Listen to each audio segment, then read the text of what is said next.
May I come in? Yes. Good afternoon, sir. Good afternoon, sir. Good afternoon, sir.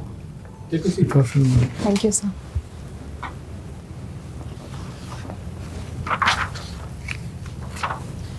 Minal, congratulations on getting a call for the interview. Thank you, sir. So this is your first attempt or the first interview call? So this is my second attempt and first interview call. Oh, great, great.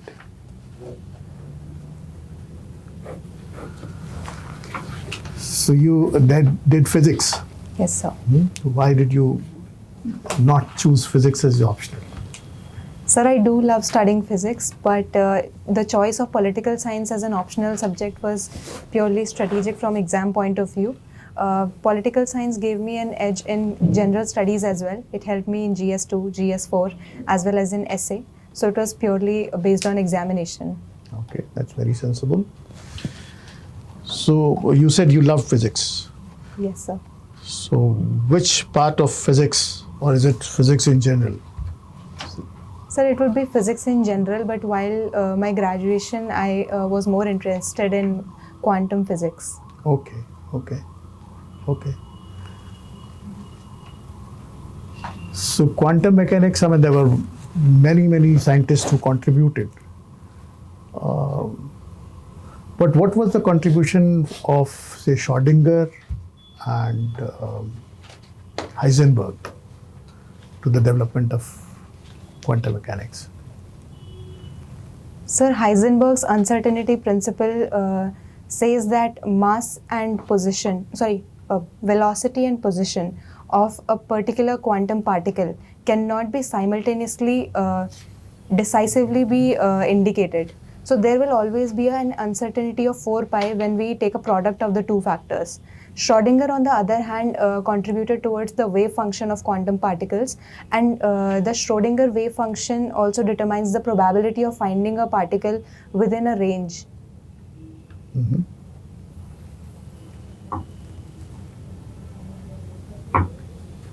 So you're aware of the Schrödinger's wave equation? Sir, I cannot recall it right now. Okay. Yes. No problem. It's just out of interest and curiosity. So, how do you think your training in physics? You mentioned about your subject of political science and national relationship that you chose for your exams. How do you think the training in physics helps you in your career as an administrator? Sir, I think being from a scientific background and inculcating a scientific temperament has helped me in creating an evidence-based decision-making temperament. So I think that will help me, and I will be able to look at long-term impacts of a particular decision as well as find the scientific solutions to a particular problem. That can be something additional that I can bring to the table. Okay. So what do you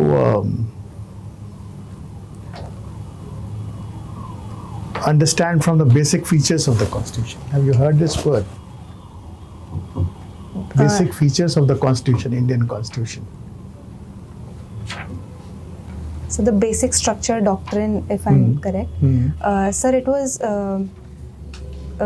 was given by the Supreme Court in Keshavanand Bharti case, and it basically is a limitation on the legislative and amending powers of the Parliament.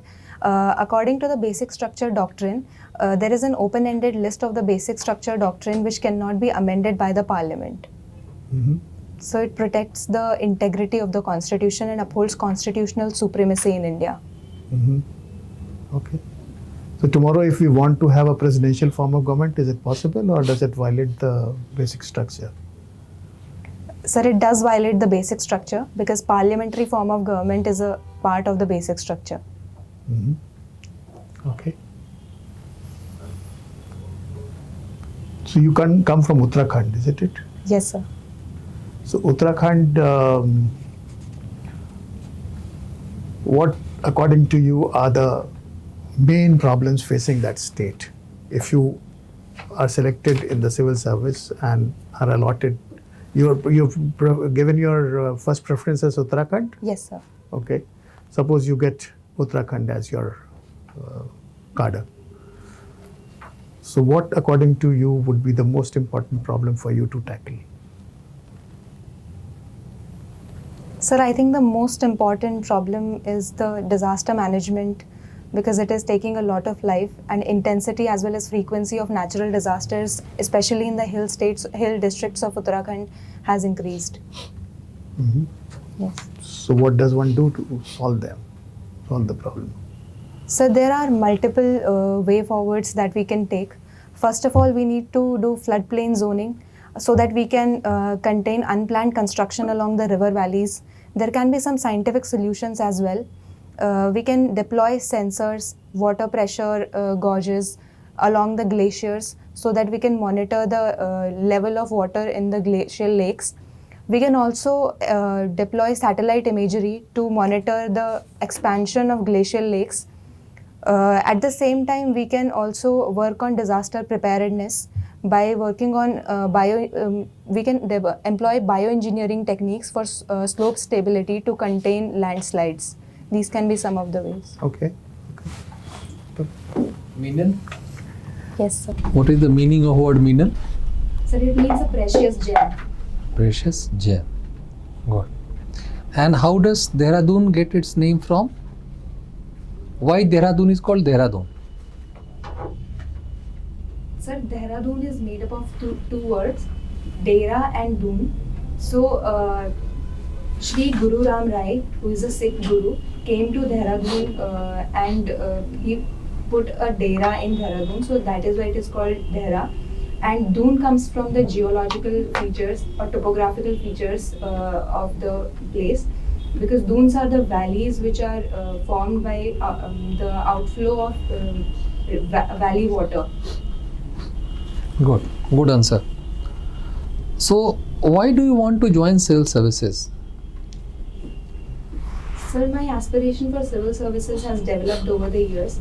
In my school and college years, I have been in multiple leadership positions. So I have always gravitated towards positions where I'm coordinating teams and holding events. So civil services gives me an opportunity to do the same things, but on a broader platform, and also an opportunity to make a long-term impact.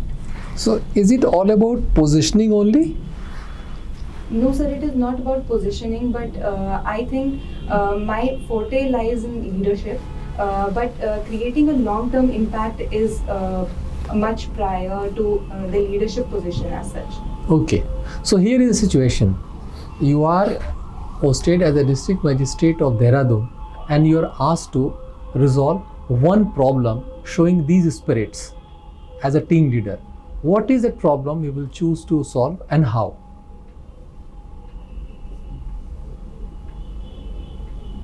Sir, I think being a relatively new state, Dehradun has multiple infrastructural problems.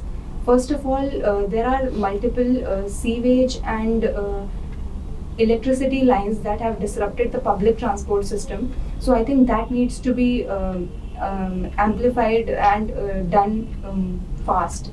So I think that is one of the problems which will need a combined and collective effort, which needs a leader to consolidate all the efforts. So that is somewhere I can work.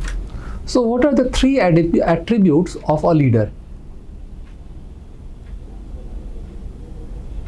So I will need a moment to think. Sure.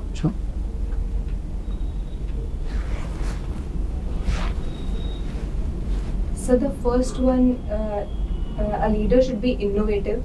Good. He should be able to make collective effort Good. and shall be empathetic towards the team members. Okay. Uttarakhand is known for its pilgrim tourism. Chardham Yatra road has been built, expanded, but the concerns have been raised that in the course of this, too many trees have been felled and wanton destruction of environment has been done. Do you subscribe to this view? Yes or no? Why? So the ecological impact of Chardham Yatra cannot be denied, because there has been hill cutting on a massive scale, which has led to slope instability and landslides.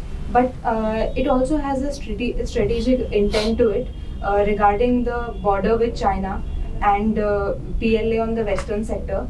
as well as tourism, which contributes to a major part of Uttarakhand's economy. But I think it is more about balancing infrastructural development with ecological sustainability. There has already been a committee which has been constituted under Professor Ravi Chopra, which has said that an expansion to 5.5 meters will not cause such an impact as it would cause to expand to 10 meters as given by Ministry of Road Transport and Highways. Okay. So, what is the current status of India-China relations? Sir, after a long thaw, after the Galwan clashes, the India-China relations are improving. There were talks with, I don't remember the meeting, 24th Special Representatives Conference as far as I can remember. So demilitarization along multiple checkpoints has been successfully implemented. Secondly, Kailash Mansarovar Yatra has been again been revived. At the same time, there have been direct flights which have been again resumed after a long pause. So, we are in for some good times with China? Sir, in certain ways, yes, but I think there are many contestations. For example, trade deficit with China is the major, we can say, block in the relationships, as well as border conflicts and cross-border insurgency, which is there are allegations that it is funded by Chinese non-state actors. Last question. You have a hobby of acrylic painting. Yes, sir. What are the two features which make acrylic painting different from oil painting? Sir, a wall painting can also be done with acrylic paints. So I don't think there is any difference between the two. Acrylic painting is just a I mentioned oil painting. oil painting. Okay, sir. So the first difference is the base of the paint itself. Acrylic paints are water-based, while oil paints are oil-based. They are based in linseed oil. Secondly, there is a difference in the technique also. Oil paintings are much easier to blend because they dry relatively slower. Acrylic paintings, on the other hand, dry quickly. But acrylic paintings are also better for layering if somebody wants to do. Good, very good, sir. Minal, when was Uttarakhand carved out of Uttar Pradesh? Sir, in the year 2000. Correct. And what has it been effect on its development? Has it been able to achieve its aspirations? Sir, in certain ways, it has achieved its aspirations, especially for the hill districts, because the major concern why Uttarakhand was carved out of Uttar Pradesh was that the administrative neglect of the hill districts, as well as cultural differences between Uttar Pradesh and Uttarakhand. So, in that sense, hill districts have been paid attention to, and there has been a progress on that part. But after a certain point of time, the economy has plateaued because it is majorly tourism based and hydroelectricity based, which cannot be expanded very quickly. So after a certain point of time, there was a plateau. I am told that before Uttarakhand was carved out, to the vast area, people could go anywhere in Uttar Pradesh. They could be posted anywhere. But after it has been carved out, all the officials are trying to come either to Dehradun or say Rudrapur. So previously they had a big estate to go. Now they got a very small plain area to go. And the hills are extremely neglected.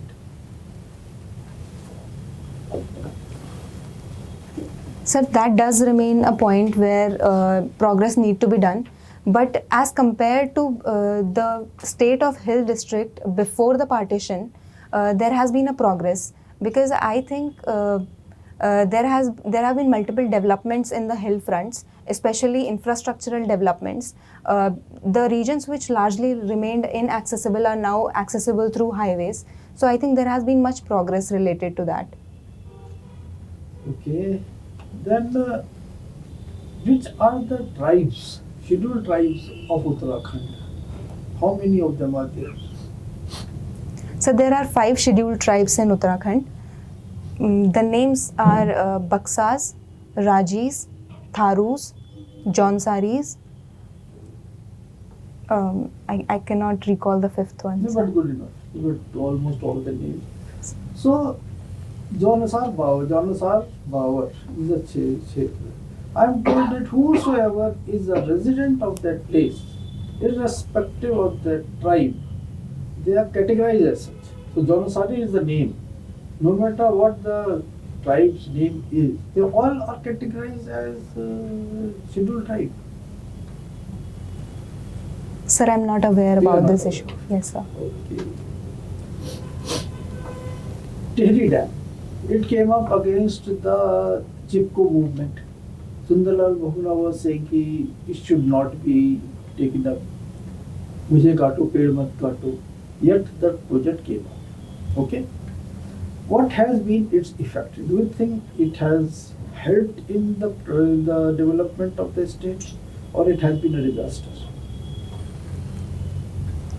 Sir, it is a relatively new project, so the long-term impacts are yet to be seen.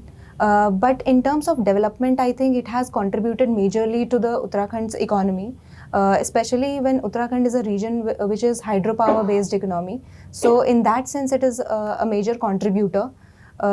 But as far as ecological concerns are regarded, Chipko movement did help in minimizing the concerns. Even the indigenous people were relocated in healthy areas in Dehradun, Haldwani and other parts of Uttarakhand. So in that sense, Chipko movement was successful. But ecological sustainability has sometimes to be compromised for infrastructural development. So as far as infrastructural development is concerned, there is a lot of controversy with regard to the railway which is being taken to Karanpura, which is the area which is going, the railway projects are going on to, you must be aware. Railway line is being laid down in which part of Uttarakhand? Sorry, sir, I'm not aware. There was a major disaster also when the people were stuck up in the tunnels. Where was that? Sir, it was in Silkiara tunnel. Yes. So, which is the district which is going to be connected through that tunnel? Sir, the tunnel was from Silkiara to Dondakhal. Okay. Now, where is this Mana village? Sir, Mana village lies in upper reaches of Badrinath. Correct. How much kilometer? Hardly 1 or 2 kilometers it is there. So now you tell me that the road is being widened for Badrinath, or is it being widened for Mana village?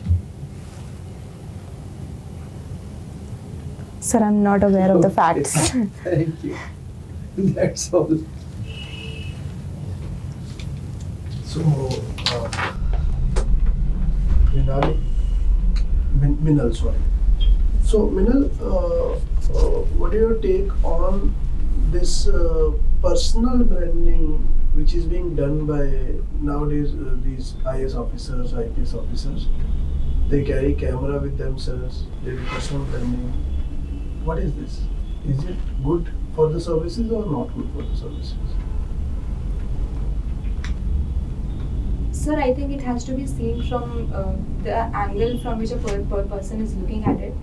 If it is done solely for the purpose of publicity, it is wrong in itself for the ethos of the service. But if it is done to set a right example for other people and to bring other departments into place, I think it would be a good step. Okay. We now Russian President Putin, he is in India. Now, how his presence in India is going to impact India-US relations?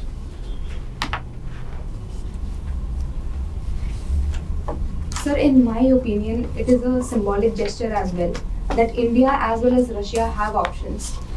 But as far as only India-US is concerned, there can be further sanctions laid on India, or US can decrease its Trumpian tariff policies. That is yet to be seen. But in my opinion, it is a strong symbolic gesture that India has its options.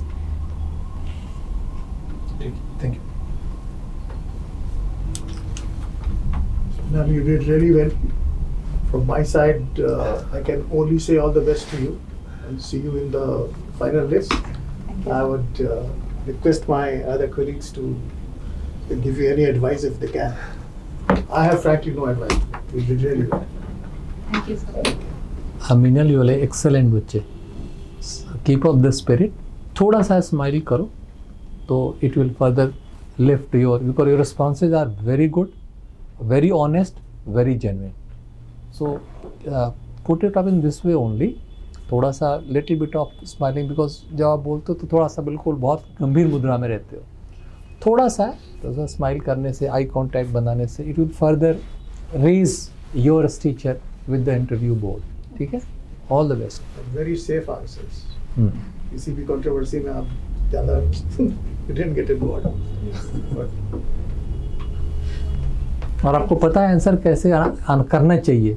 Long term impact of Dehradun Tehri dam is yet to be assessed. So typical answer of a bureaucrat. So good. do well in आप service. So आपने पहले भी कोई mock दिया था, और it is the first mock? So yesterday I gave a mock, and today also I just came back from a mock. Good. So you are really being benefited by the mocks itself. So good. Keep the same spirit. कब है interview? 16th of December, sir. So it's time. All the best. We'll see your name in the list. Okay? Thank you, sir. Thank you, sir. Thank you, sir. Thank you, sir.